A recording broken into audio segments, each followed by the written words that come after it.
Alrighty then. The thing has gone red. That must mean we're alive. Hey guys, what's going on? Memes here. Yes, as Demysticon 2025 comes to a close, and I basically missed the last day. I apologize, Patrick. I can't wait to see the replay. But we had a flight to catch and stuff, and all I know is the Lisbon airport, at least going out, was the most efficient airport I have ever been in. It was fantastic. It's like things kept moving. It wasn't like in Boston where you lose hope. It's like, all right, you wait 5 minutes. All right, you take two steps. Okay, I'm embellishing there. Occasionally, I may not be embellishing, but it was actually a pleasant experience. Portugal was lovely. But we're going to do a bit of a recap, discuss some of the stuff and things. And again, if you happen to not be there, which to be fair, most folks said there were only like, what, 50 or 60 people there. I'm just saying that I'm sure a bunch of other folks that are interested are curious what was going on. So let's do a little bit of a recap. We won't go into all the details because there's many conversations. People had lots of different perspectives. But let's just give a wee bit of a general overview about some of the stuff and things that were discussed there. So let's go over here. All right. So, for those of you just joining us, we're talking about Demysticon 2025, Beyond the Big Bang. Basically, it was an alternative cosmology conference. Those are my words, because I said those words to Professor Keating at one point, and he's like, what's an alternative cosmology conference? And I discussed it. We were exploring different ideas. There were folks there representing Big Bang Lambda CDM. Why? Because that's the prevailing model. And to keep it short, my general take, this may or may not be a popular opinion, it seems like Lambda CDM persists. Just from my, and again, I'm not a cosmologist. I do not have a PhD in physics. I am a dude on the internet. My general take is I saw different ideas and everything, but it's like, your ability to explain our observations and stuff, I basically didn't see anything better than Big Bang Lambda CDM. Again, that's a personal opinion. There are some interesting ideas. I think some of those interesting ideas are worth exploring. I mean, I could always say, well, hey, I was presenting a cosmological model, but it's like, I talked about it with a few folks and everything, but you can't just vote for yourself. I mean, that seems kind of conceited. I don't know. But it's one of those things where you go there and it's like people are saying things and it's like, all right, well how would you explain this? And you'd hear, oh, well, you could do this. And it's like, how much hand waving do you use? And I heard words and it's like, well, if you remove this complexity, it would become more difficult. And that didn't seem to make sense to me. But let's... Well, we get the general opinion out of the way. Don't worry. There's gonna be beautiful memes coming out of there. Just kind of like when I walk up to the panel, I'm like, well, let's ask a question about something about the rotations of galaxies and everything like that. And they were talking a bunch about redshift. I'm like, let me just add that to be more specific. So I get up there. I'm like, what are your thoughts on the effects of spiral galaxies and redshift? People just kind of looked at me funny. And I'm like, well, you know, like when they're spinning around. And I got looked at like I had three heads. And Gareth, who I've been calling Garrett from See the Pattern the whole weekend, he just kind of looks at me. And I'm like, yeah, you know, like he's like, yes, red shift, blue shift. And I'm like, oh, thank you. Just move on with your life. It's like the sheer ridiculousness and incorrectness of the statement and question that came out of my mouth.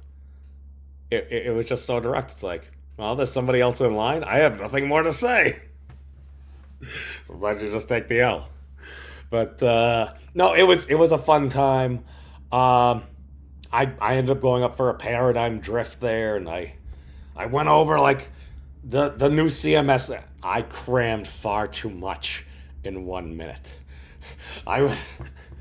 You know it's gonna be a bad day when when your student man rolls up with a whiteboard. It was actually one of those flipping paper charts and stuff with stuff pre-written out. I was not the only buddy that pulled out that technique when it got pulled out during question time. Let's just say maybe some rivalries were forged. People were cordial. I'll go over the individual speakers who now I've actually at least perhaps know a little bit more than just the internet. At least get to see and hear to talk about things in purpose. In person. Yes, one of those P words. All right, I digress. Let's see. Okay, for the speakers we had there, we had Dr. Alexander Unziker, who's talking about rethinking redshift, and it's from the Unziker Real Physics channel. Dr. Unziker, he was saying, like, he was casting some doubt. He's like, listen, we have these things. Are these the best answers? But at the same time, he's like, no, if we're going to move forward, it's like, we criticize the things that we have issues with. If you're going to criticize something, hopefully you have an idea that's better or can at least explain the same amount with at least the same amount of inputs. Preferably, you'd like to explain more with less, and at the same time solve several other things. Because the big thing that I generally took away is, all right, if you're going to say Big Bang Lambda CDM, no, it's wrong, oh, the Big Bang never happened, whatever you're going to say, it's like, all right, do you have something better? Okay, and there might be aspects that are really amazing, but it's like, can you account for these other things? And it's like, if you can, great. If you haven't worked it out yet, that's fine. Just be like, all right, how would we go about solving this problem? Okay, and that's one of the big things that, oh God, his name is Gareth. I apologize, Gareth. I was calling you Garrett all weekend. Such a terrible human being. But let's see. We had Gareth probably had the best talk, because it wasn't like he was saying, listen, here's what we need to do. Here's my idea. He's like, listen, I'm exploring these ideas, looking for different patterns, and he is highlighting potential issues. Other folks may suggest there may be potential solutions for these things. And it's like, all right, can you explain more with less? Or in maybe a less ad hoc type of way? Can you simplify it down to a way that makes sense and explains at least the same amount of observational data? And he was saying, like, he was also highlighting, like Anastasia and Shiloh, they occasionally refer to it as big science or whatever you want to say. Now, when you say big science, okay, that was ad hoc. That's not the right term. Strike that. All right. The human aspect of science, in that if you're familiar with something, you happen to be in the field, and your job is a scientist and everything, and a lot of folks see it's like, well, those folks have been successful, they get money, they're kind of working on these areas of research. It's like, all right, let me look at some other areas of research. Is there anything else that maybe we can glean here? I mean, isn't that what we want to do? We're trying to learn more. We're trying to see the pattern, so to speak. Yes. All right. And then we move on to Dr. Indrajit Banik. And apparently, he's out of the University of Portsmouth. And I did not know until somebody told me he was actually one of the gentlemen on, I think, those binary merger things, because apparently Dr. Indrajit, he was kind of a proponent of MOND, or modified Newtonian dynamics, for a method of accounting for the galactic rotation curves and stuff. So he was exploring it. He thought it was an interesting idea, but it's in that paper, him and his collaborator, they analyzed, and I remember hearing about this. I think I actually just read the abstract real quick. But what it was is, if modified Newtonian dynamics was the case, basically they had about a 16 sigma disagreement with it. So this was around the time some folks were saying, "Is modified Newtonian dynamics ruled out?" I may have even done a video on it. If not, I maybe watched a couple.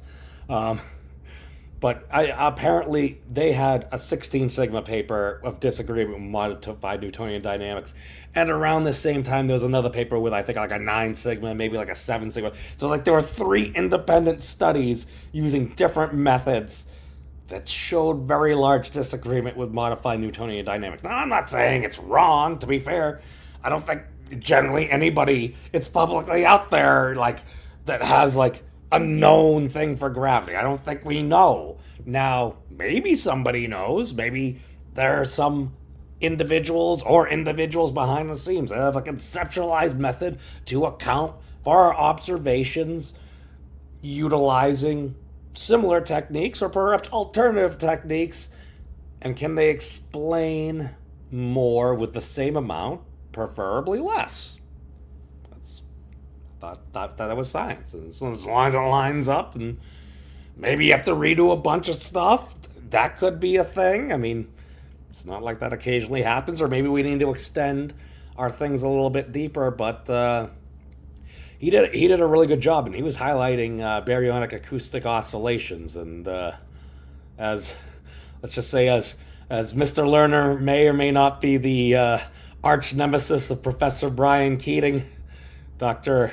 Injanil Vanik may or may not be the primary adversary of Mr. Lerner. I don't know. We'll see. Dr. Mike McCulloch is probably one of the nicest guys you will ever meet. He's very soft-spoken. He's very direct. He seemed to have a very good time. I remember I've seen him interviewed by I'm not sure, was he on Kurt? I think Kurt Jai-Mungals maybe at one point. I remember. Was it actually Dr. Unzerker interviewed Dr. McCulloch at one point. It was such a short interview because Dr. McCulloch is so precise in his words. He's the anti-me. Like, I'll ramble on for so many run-on sentences before I even start to turn around to try to make a point. But Dr. McCulloch just, in so few words, he's so direct, and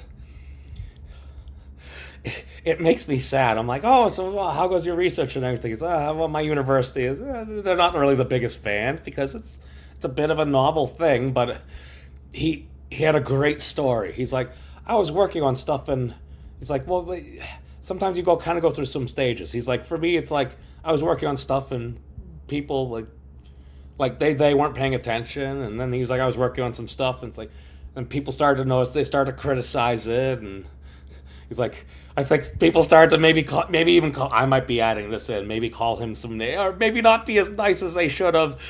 And then he got $1.3 million in DARPA grant money. So at that point, most of the criticism kind of stopped.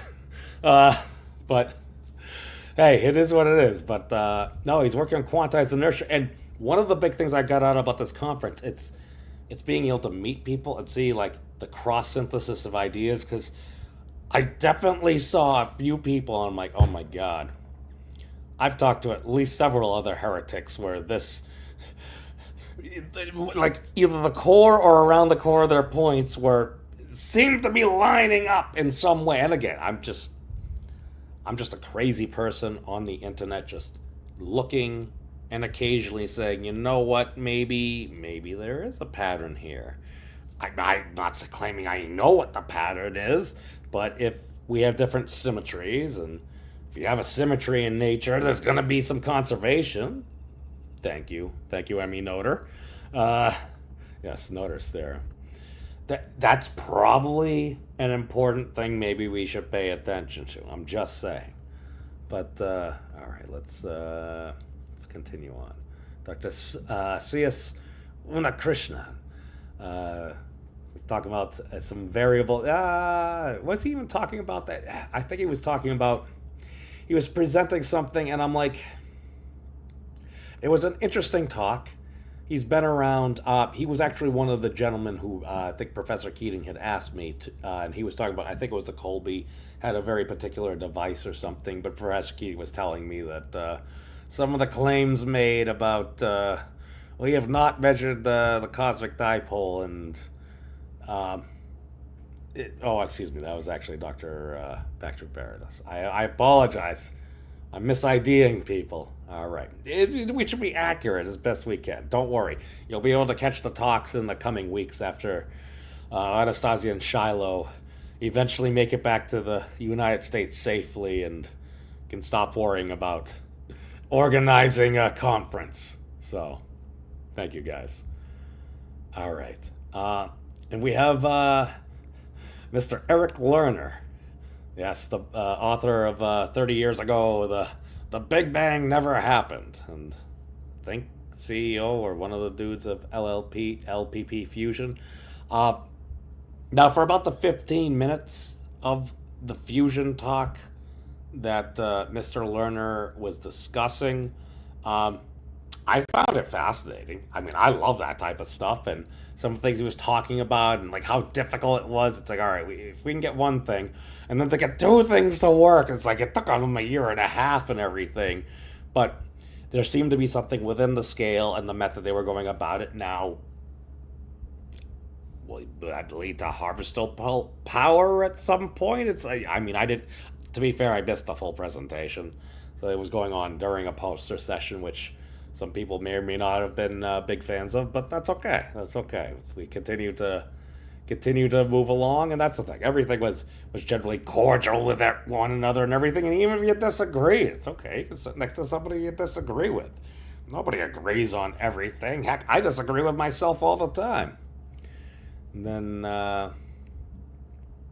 where is this? Dr. Andre K.T. Assis, Machian Cosmology. Now, I believe he was also kind of, oh God, I would need to see his presentation because I think I mostly remember him from the panels.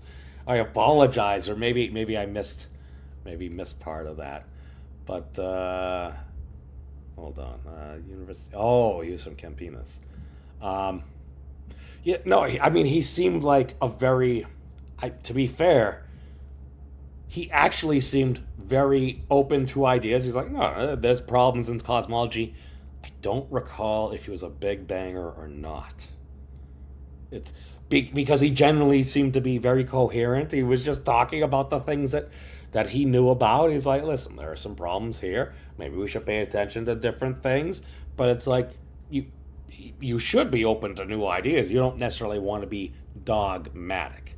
That was one of the big things. And I know that Dr. M. Lopez Codorora, apologies, sir, when he was talking about life-scale structures and everything. And apparently he's from the Institut de Astrofísica de Canarias.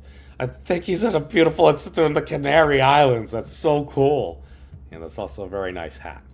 But, so he was also talking about it. He was also a gentleman that was measured. And again, he had his own opinions and everything. And, oh God, I left my little notebook when I was taking notes there, didn't I?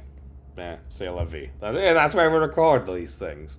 But, again, he did have his criticisms, but a lot of the consensus from the general folks was just like, no, it was being open to new ideas. That was one of the big things.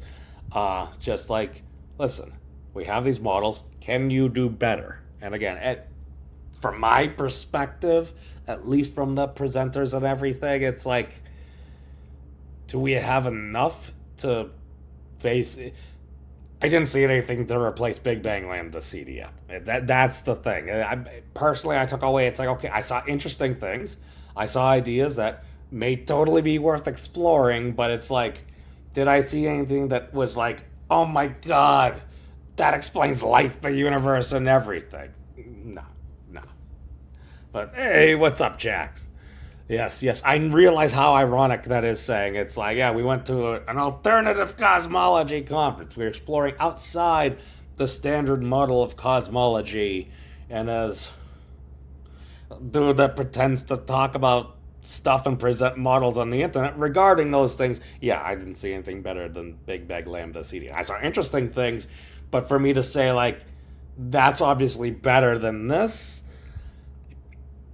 at least, again, among, like, the presenters there, to be able to account for all the observations. Now, some of these might be more detailed. Like, for a poster session, you have a poster session. So it's like, you would only have so much on a poster, and I feel like you would probably need to have, like, an actual paper supporting that, unless you want to write in really small font on the poster, which some folks did. I mean, to be fair, I went through the whole 1 minute spiel, showing up rather than reading off all the numbers. I'm like, basically, you got this. You can reduce it to this using this intuition. I'm like, let's just do this with this and this. Same thing. We get this. Claim is you could have this to do this. It's like, yeah, it should have been more succinct. It's like, oh, why is the Higgs mass so much smaller than the Planck mass? Perhaps it's scaled by the root of action. Okay, and that leads into what the heck does that mean? All right, what the heck does that mean? Oh, well, if you happen to notice the relationship between the Higgs mass and the Planck mass, it has a particular magnitude. That happens to correlate quite well with the square root of the elementary unit of action. But you still would need to explain because, well, now you're doing that to dimensions, so you have root dimensions. How the heck do you do that? I do the naive thing. I just divide it by its dimension of reference. Its dimension of reference, the one of its dimension of reference. Yeah. Or at least it's reference one. That's how I like to say it. And that's how it works. What does it mean? I don't know. Hopefully the Wolfram Summer School will help me figure that out, because apparently my project's going to be units and trying to... Because that was the thing I noticed, because I'm like Professor Wolfram was going over some of the... he was basically going over the units page within, his book on the Wolfram Physics Project.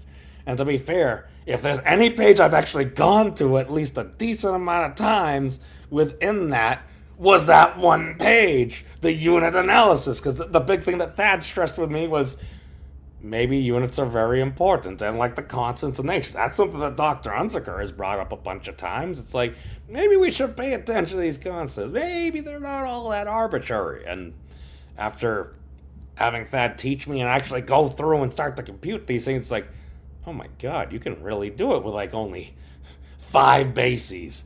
Time, space, mass, charge, and temperature. At that point, you've run the gambit.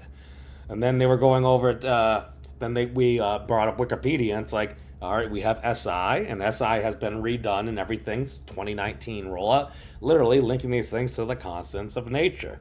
It's like, oh my god, of at least the 2 main pages he was on showing me, I'm like, I've actually seen them before. Maybe that's a good sign. And he says, the math really isn't hard. And I'm like, I think I've actually kind of been at least trying to figure it out for the past few years. So maybe that past few years will help me figure out actually be able to do it. So see, it may be feasible, and I got a bunch of folks to help me, so should be cool.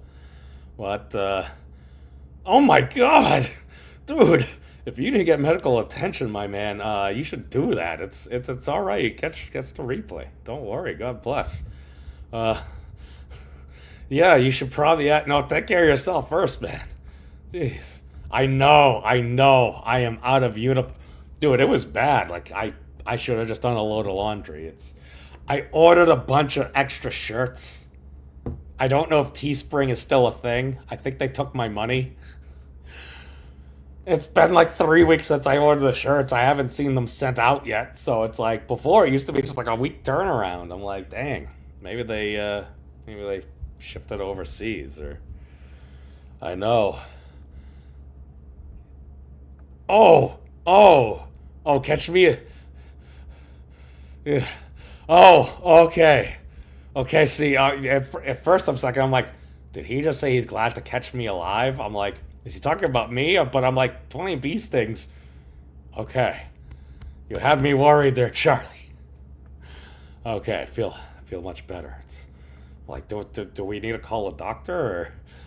Okay. Speaking of doctors, not the medicinal type, Dr. Patrick Varenes. Vanres? Patrick. Okay. Plasma physics at the University of Antwerp. He may have been one of the biggest heretics there. I mean, extremely pleasant, extremely willing to hear ideas. And he was the one that brought up, I think it was, Colby. I think it was Colby. Colby. satellite.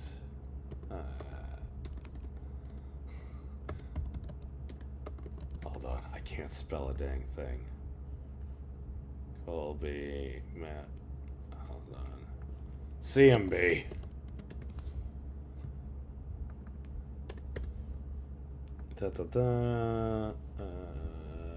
Kobe, yes.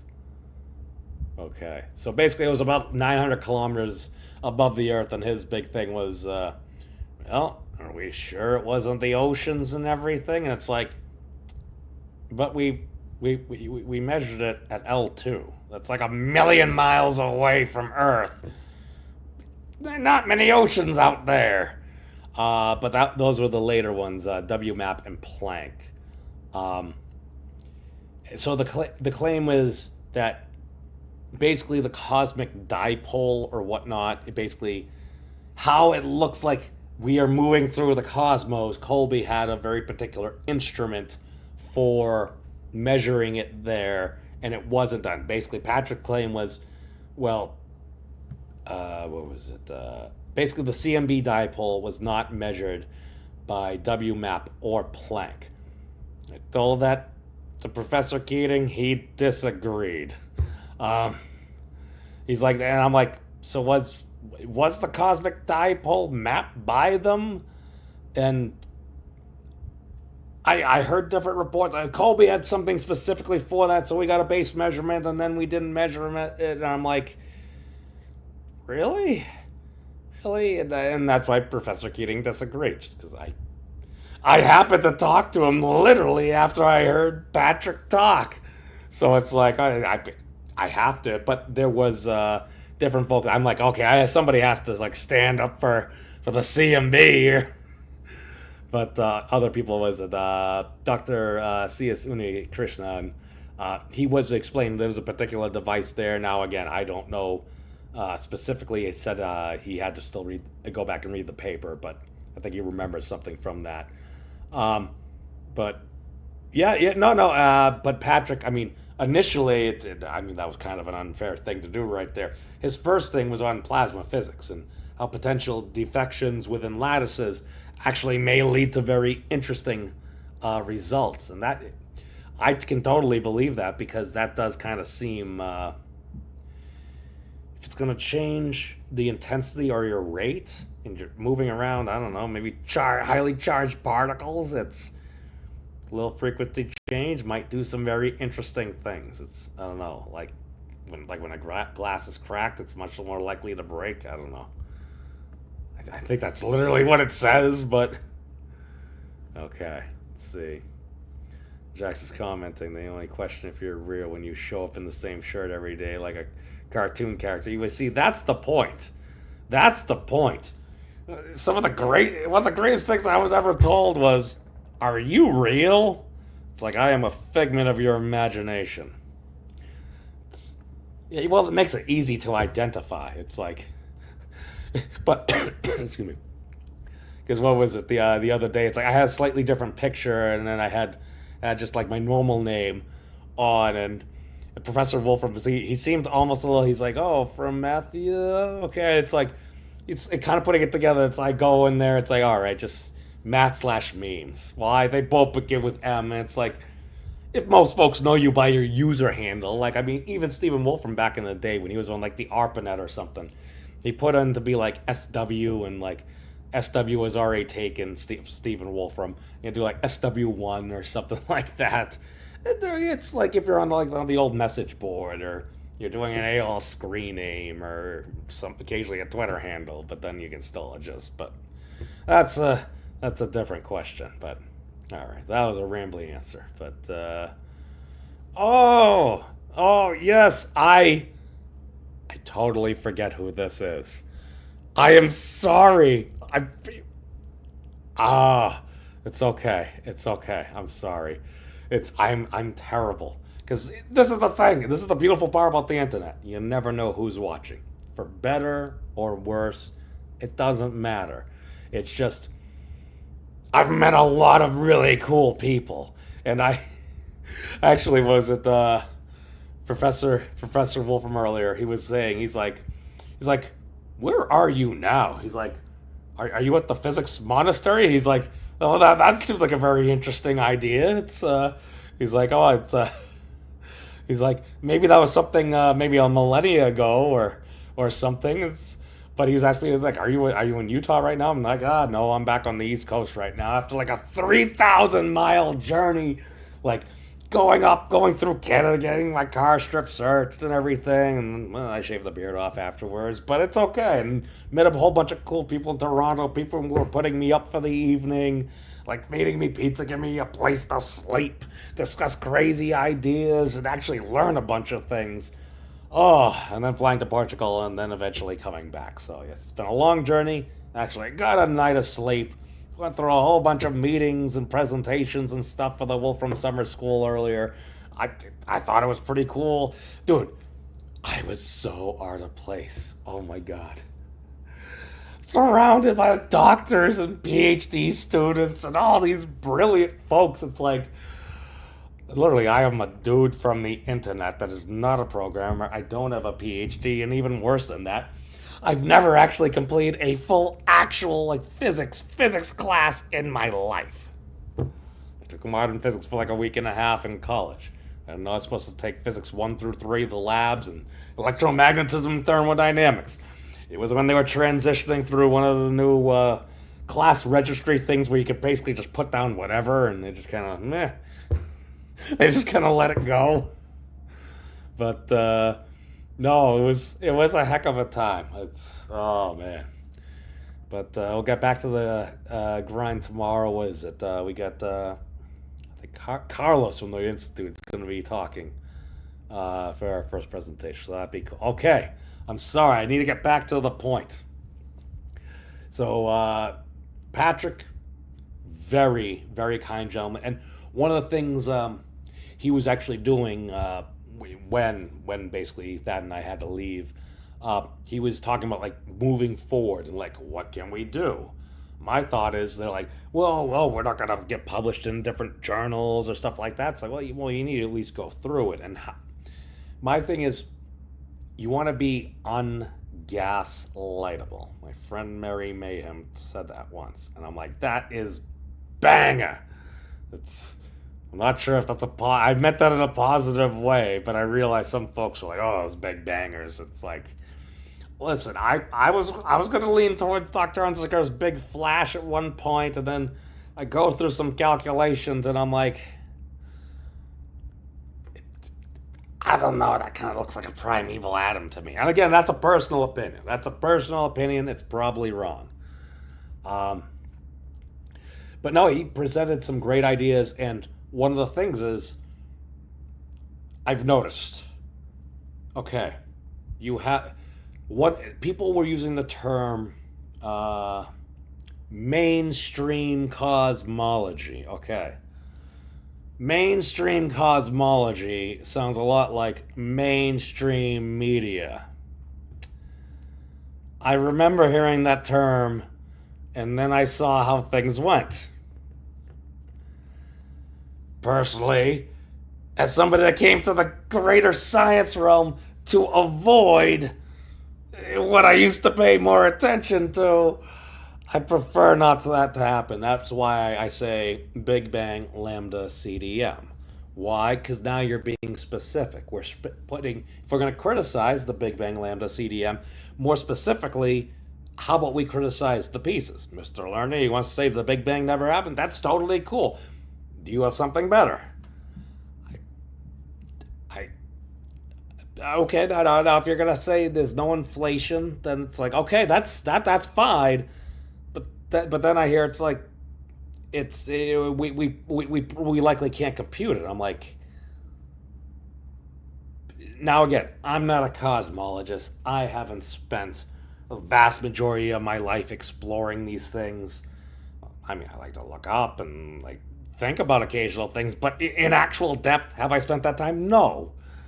I tend to think, I'm like, well, if we don't have to account for expansion, that's a removed complexity, so shouldn't it be easier?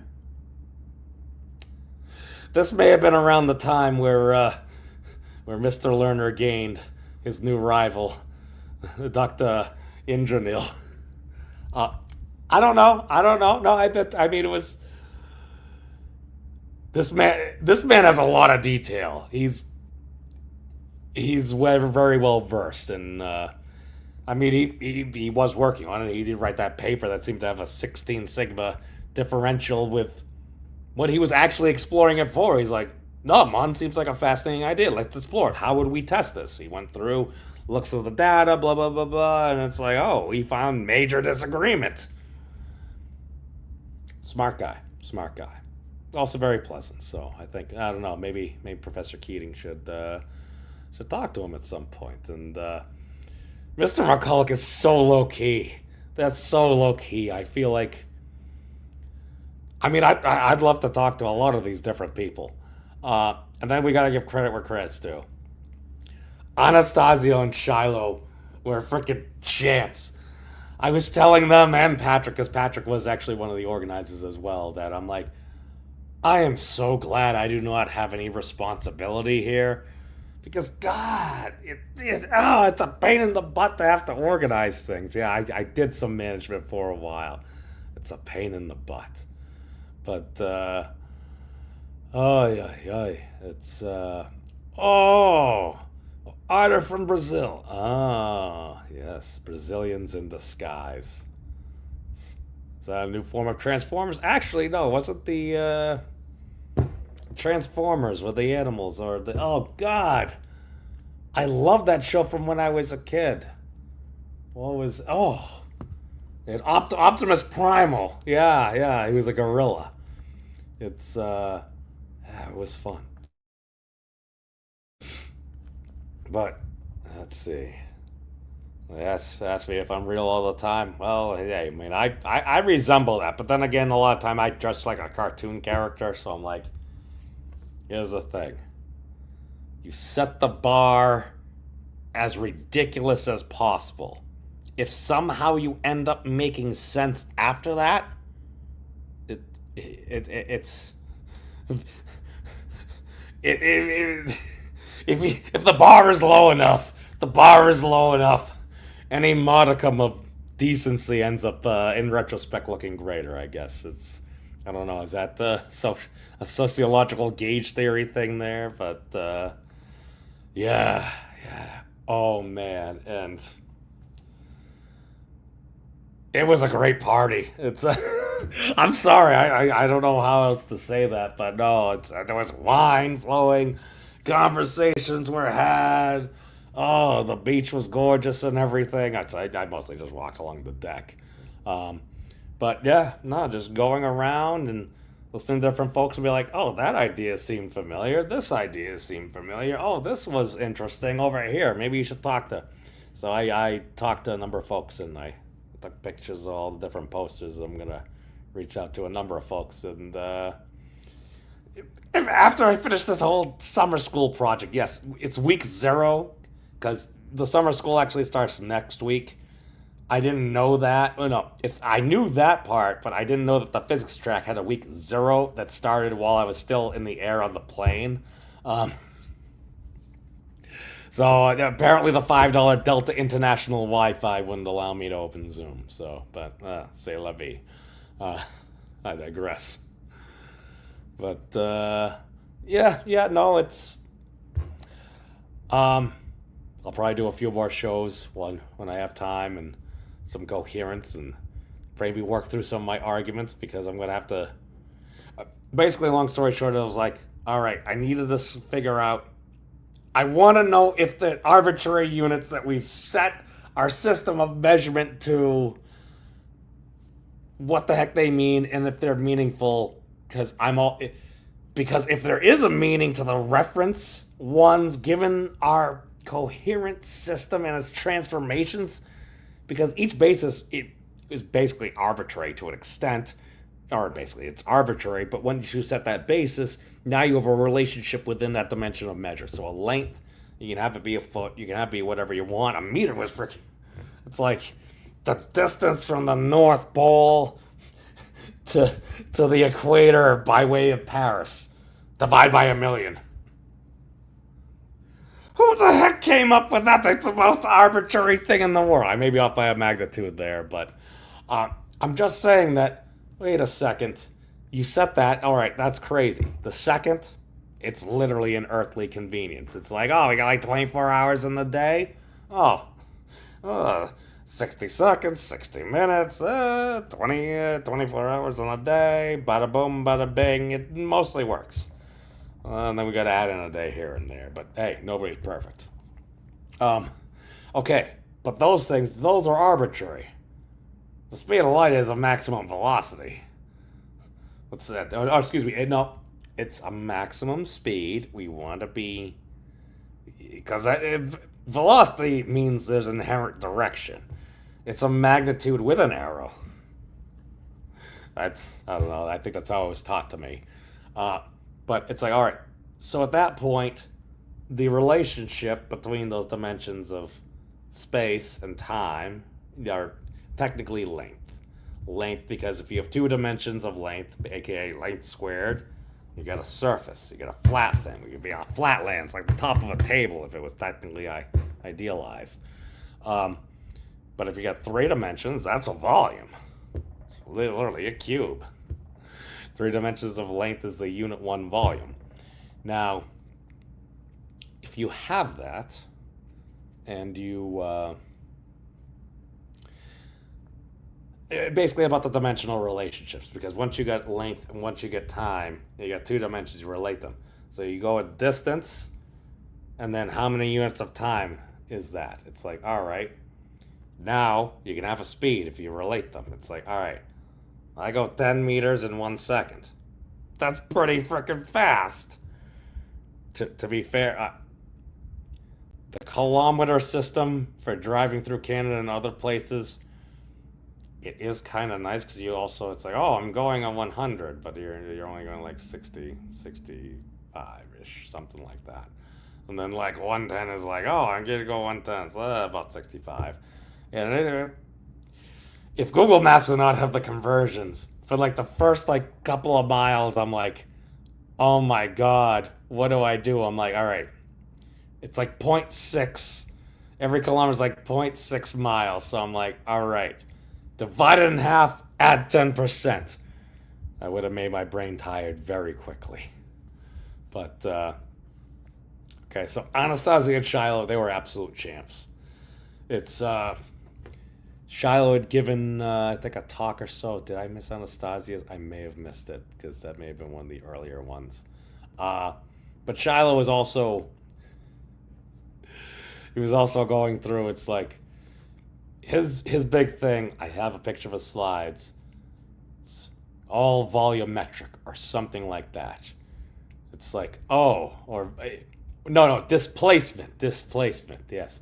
No, it's all displacement. All is displacement, or something about that as the core. And I'm like, oh, wow, that's... Because you'd see these little pretty things, and they'd have all, like, these little lines of energy or force or whatever they are, and I'm like, oh, well, that's... Isn't that what Maxwell's saying? It's like, oh, you got these lines of force. People are like, that's crazy! And then it's like, oh, look, Maxwell's U1 symmetry, the equations of electromagnetism.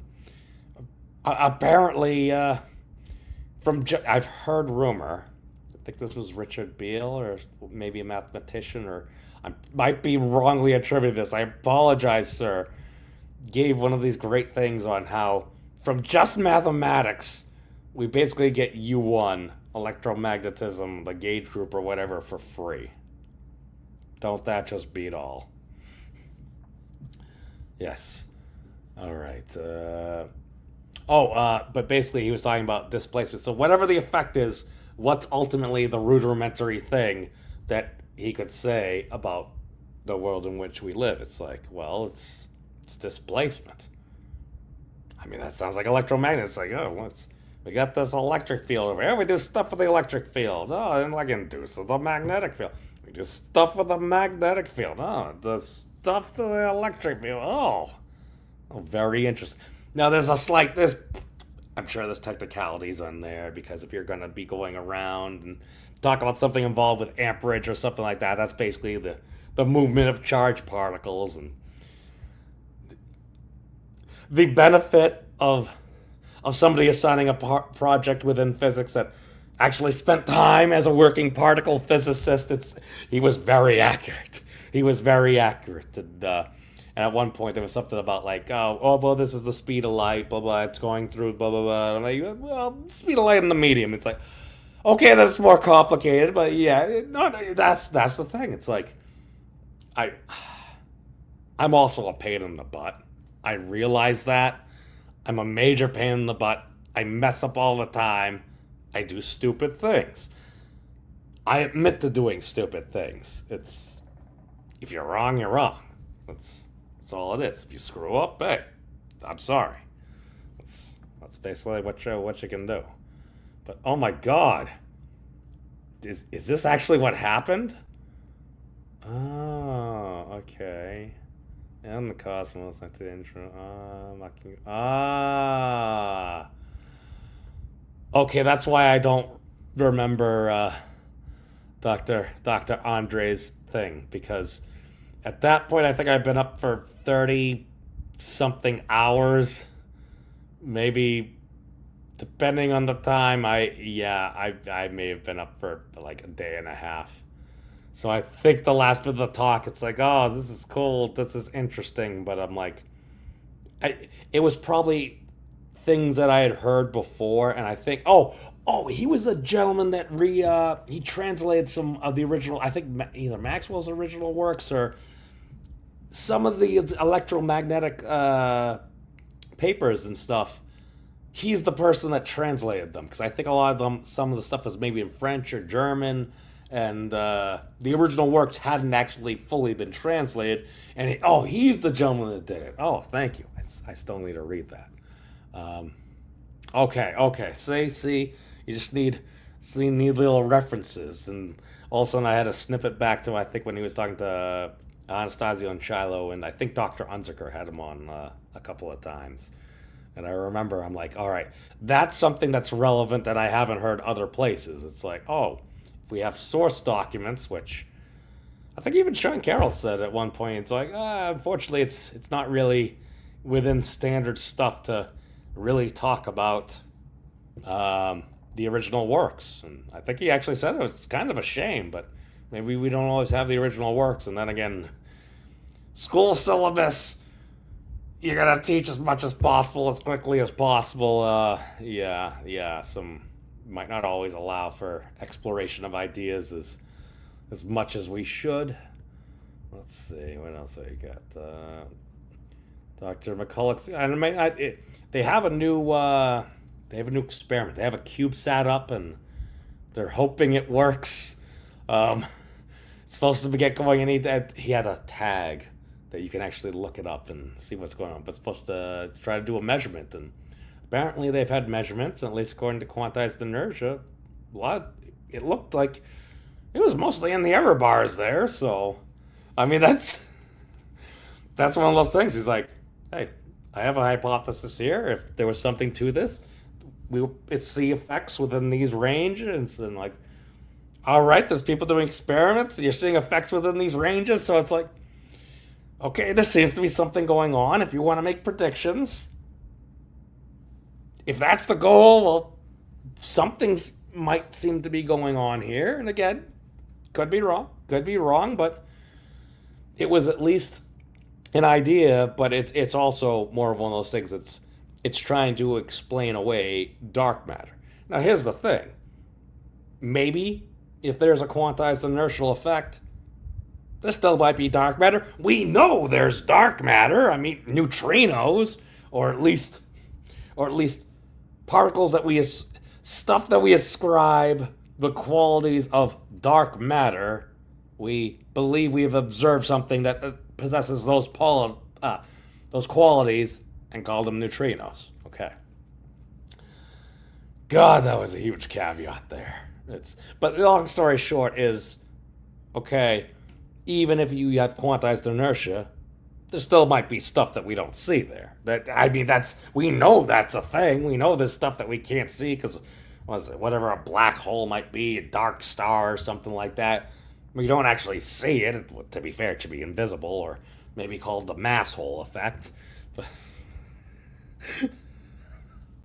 I'm sorry. I was a proponent for calling black holes mass holes because I'm biased. I'm from Massachusetts, and not hashtag not all, but yeah, the term can definitely fit for at least me personally. I'm a mass hole born and raised, or a Commonwealth, don't you know? But I apologize. That was rude. Okay, where are we? Blah, blah, blah. Afternoon.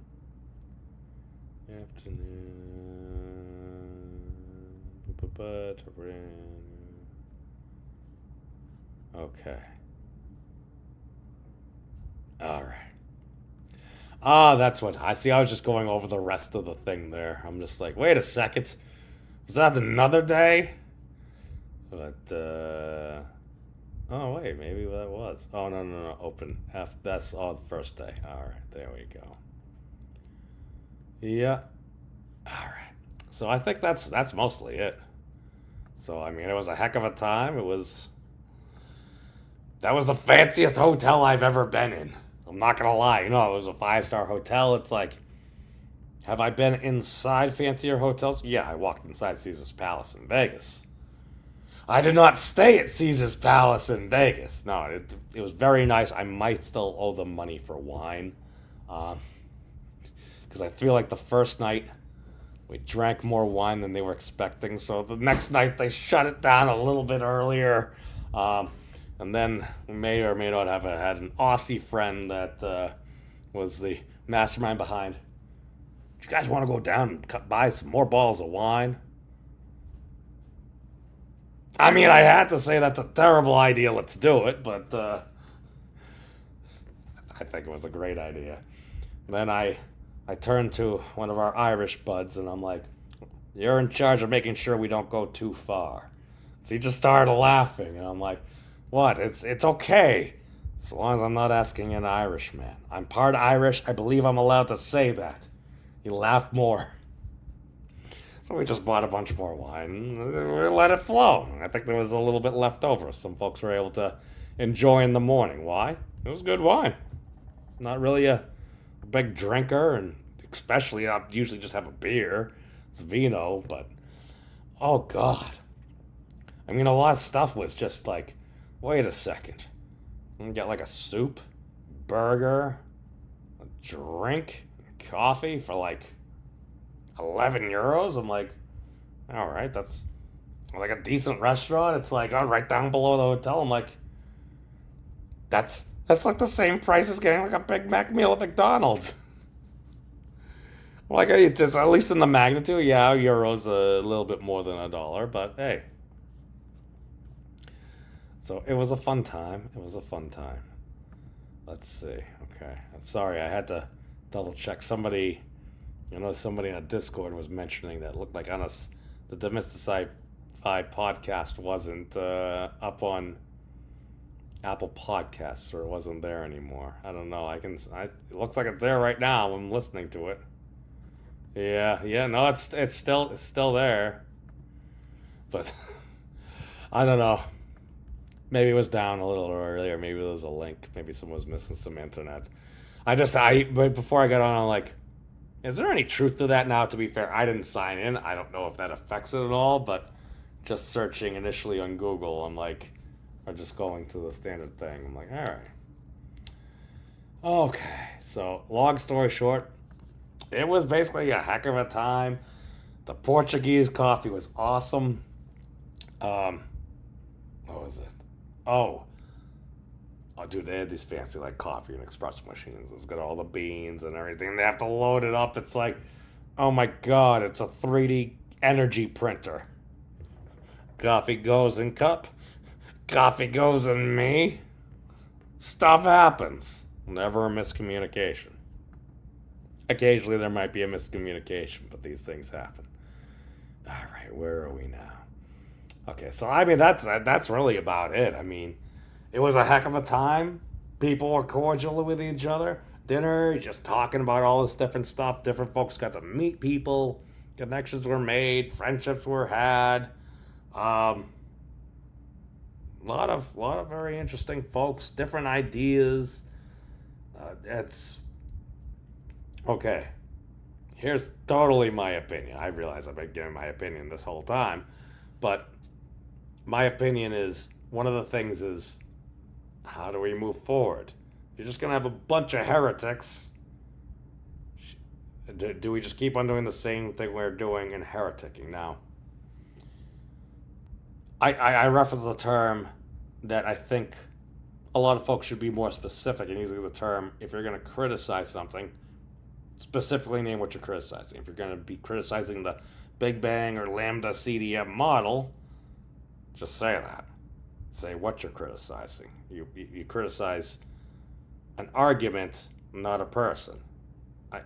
I mean, if you actually want to like dismantle somebody's argument, if you just want to call someone names, hey, I ain't your dad or anything like that. You can do you, but some people may or may not take you as serious.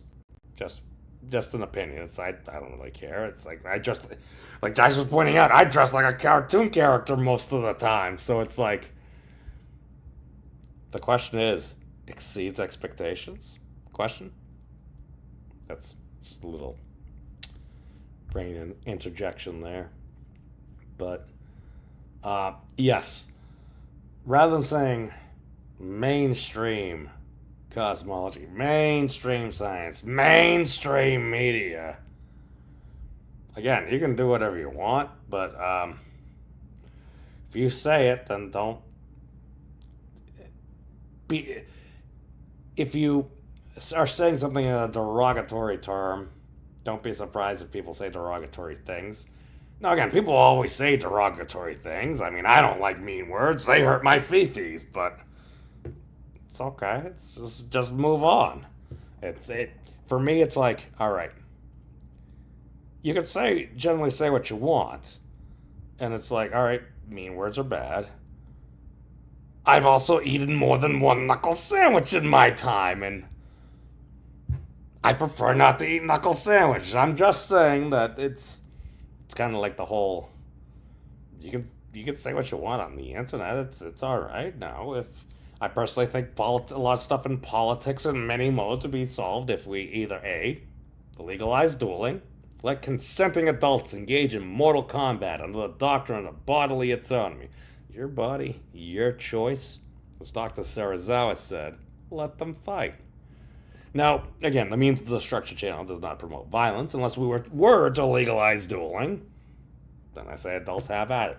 Now, taking a few steps back from the legalization of consensual murder, what we could do is, it's not like combat sports are legal in all 50 states. If people want to go around and throw what we used to call fighting words around, get in the cage. Get in the ring.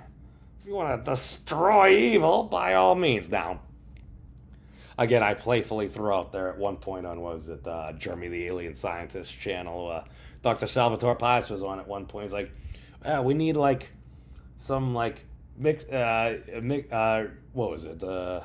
He's like, we need cage fighting academics or something. He's like, not actually, but they're vigorously discussing ideas. I'm like, mixed martial arts.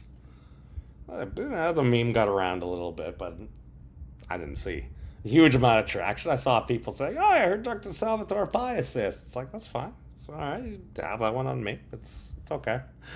But I'm just like, as long as people are just, if you're willing to discuss ideas, be open to something. If you think it's wrong, be like, this is wrong for this reason. It's like, okay, maybe it's not. Maybe an alternative explanation. It's how many epicycles do you need to attach before it starts going around? That's one of the things that I see. But you never know. There's a lot of ideas out there. Sometimes maybe you run across some. My big thing is, rather than just being a crazy person by yourself, might it be nice to be around other crazy folks? Because you never know what you might learn. You might not see what you might actually see some crossover. And maybe if you start to come together and be cordial with one another, I'm just saying, it's, as a gamer, It's a lot easier to organize or operate with a well-organized group rather than just a random pickup group. Not always, but occasionally if you actually have organized things and maybe you're trying to be a bit more coherent, and if you could see how your ideas kind of line up, you might not agree with someone on everything, but if you can help them out, maybe they can help you out or something, and maybe we can get closer to truth. Shout out to Robert Lawrence Kuhn. Because that's the goal, right? It's like, we know we're wrong, so it's like the goal is to be less wrong. And then if we're less wrong by definition, I think that makes us a little bit more right. So maybe that's good enough. But that's all I got for right now. That's an hour. Demysticon 2025. It was a blast. I mean, there were a lot of cool different ideas. You didn't need to go to all the talks and everything. You're not required. Just happen to be on a beautiful Mediterranean-style beach. I can't say on the Mediterranean because we're still technically Atlantic, but we're further in the south where it was really nice. So that's my take on it. That's my opinion. Feel free to digest it as you would. I have the link to Anastasia and Shiloh's DemystifySci Podcast in the link below. Feel free to check it out. Once they get back, they should be starting to upload different videos and put together the presentations and stuff. So other than that, hey, peace out, everybody. Take care of yourselves. It's a wacky and wild world out there, and hey, I was hoping for a better world, at least at some point. Peace out, everyone.